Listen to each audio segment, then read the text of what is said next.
Nah, sekarang kita fokus ke kejadian ketika P mengambil alih S. Tadi kan kita udah belajar di sebelumnya kalau P mengambil alih S di atas 50% itu akan melakukan konsolidasi. Nah, sebenarnya apa yang terjadi sih ketika P mengambil alih S itu? Nah, P mengambil alih S itu dalam kondisi nilai wajarnya. Jadi bukan book value ya, tapi fair value. Ini harus digarisbawahi dulu, nilai wajarnya. Nah, ketika P mengambil alih S itu, maka dia akan memiliki satu akun aset yang baru, yaitu disebut investment in S ini. Nah, investment in S ini memiliki dua ciri-ciri. Yang pertama, dia saldo normalnya di debit karena sebagai aset oleh P. Lalu investment in S ini akan dialokasikan ke S. Jadi ketika eliminasi itu, investment in S ini nggak fokus ke satu aset aja, tapi akan dialokasikan ke beberapa aset yang dimiliki oleh S. Nah, karena P mengambil alih S ini dalam nilai wajarnya, maka akan terdapat selisih antara nilai wajar dengan nilai buku S. Karena bisa aja ketika pengambilalihan nilai wajarnya tidak sama dengan nilai bukunya. Nah, selisih tersebut akan disebut dengan amortisasi.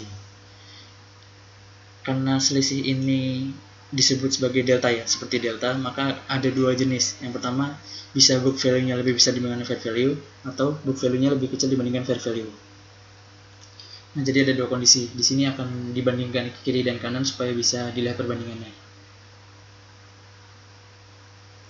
Nah, kita langsung masuk ke ilustrasinya dulu. Misalkan ini dalam dua kondisi ini book value-nya sama-sama bernilai 100.000. Bedanya fair value-nya yang satu lebih tinggi, yang satu lebih rendah. Tadi udah disebutin di atas kalau pengakuisisian itu terjadi dalam kondisi nilai wajarnya. Nah, otomatis akuisisi nggak bisa dalam kondisi 100.000 kan? Nggak bisa. Tapi harus dalam kondisi fair value-nya. Nah, di sini contohnya fair value-nya di yang 80.000 sama yang 120.000. Otomatis book value ini harus mengejar fair value-nya masing-masing. 100.000 harus menjadi 80.000, berarti ada selisih minus 20.000, harus dikurangkan book value-nya. Nah, berarti ini yang disebut dengan amortisasi. Amortisasinya berarti negatif. Nah, sebaliknya ketika fair value-nya 120.000, book value-nya 100.000, berarti harus mengejar 120.000-nya ini. Nah, ini disebut menambah kan. 100.000 ditambah 20.000 biar bisa jadi 120.000. Nah, ini disebut dengan amortisasi positif. Nah, jadi perbedaan antara dua jenis ini ada di amortisasinya. Yang satu positif karena mengejar fair value yang di atas, yang satu negatif karena mengejar fair value yang ada di bawah. Nah, amortisasi negatif ini disebut dengan asset overvalued atau liability undervalued. Kenapa? Karena nilainya itu negatif. Dilihat dari aset, berarti dia aset yang dicatat oleh S itu aset yang dicatat oleh S itu lebih tinggi dari yang seharusnya. Kan seharusnya itu yang dijual itu 80.000, tapi dia nyatetnya 100.000, berarti asetnya itu overvalued yang dicatat oleh S.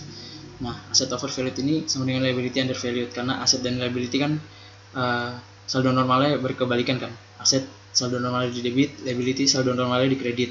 Jadi ketika asetnya overvalued berarti liability-nya undervalued. Sama dengan hal ini, ketika amortisasinya positif maka disebut dengan aset undervalued. Kenapa aset undervalued? Karena book value yang dicatat oleh S itu lebih rendah dibandingkan yang seharusnya yang terjual gitu. Jadi book value-nya lebih rendah 20.000 kan berarti. Nah, itu disebut aset undervalued. Karena aset undervalued berarti disamakan dengan liability overvalued. Karena tadi saldo normalnya berkebalikan. Nah, sekarang kita lihat yang ini. Ketika amortisasinya negatif, kok dia malah menambah alokasi? Sebaliknya, amortisasi positif malah mengurangi alokasi. Ini maksudnya gimana? Ini kita lihat di contoh ini bawahnya ini ya, anak panah di bawahnya ini. Ini ketika jurnal eliminasi. Jadi investment in S ini nanti akan saling mengeliminasikan, ditutup di laporan konsolidasi. Jadi investment in S itu dihapus, dieliminasi dengan apa aja? Dengan aset-aset yang dimiliki oleh S. Nah, aset-aset yang dimiliki oleh S itu apa aja? Yang pertama common stock 20.000 misalkan di sini. Lalu dari trade earnings 10.000. Lalu ada aset yang dicatat sebesar nilai amortisasinya. Ingat, karena ini itu kondisinya di jurnal eliminasinya ya. Jadi di jurnal eliminasinya itu yang dicatat itu amortisasinya gitu. Nah, amortisasinya minus 20.000. Otomatis karena minus 20.000 berarti kan istilahnya alokasi 50.000 ke aset-asetnya si S ini bertambah kan, karena di sini udah nyampe 30.000, tapi di sini dikurang lagi 20.000, berarti jadi tinggal 10.000 kan alokasinya. Nah, padahal masih harus mengejar sampai 50.000, berarti nanti alokasinya bisa dialokasin ke aset S yang lain, contohnya goodwill di sini.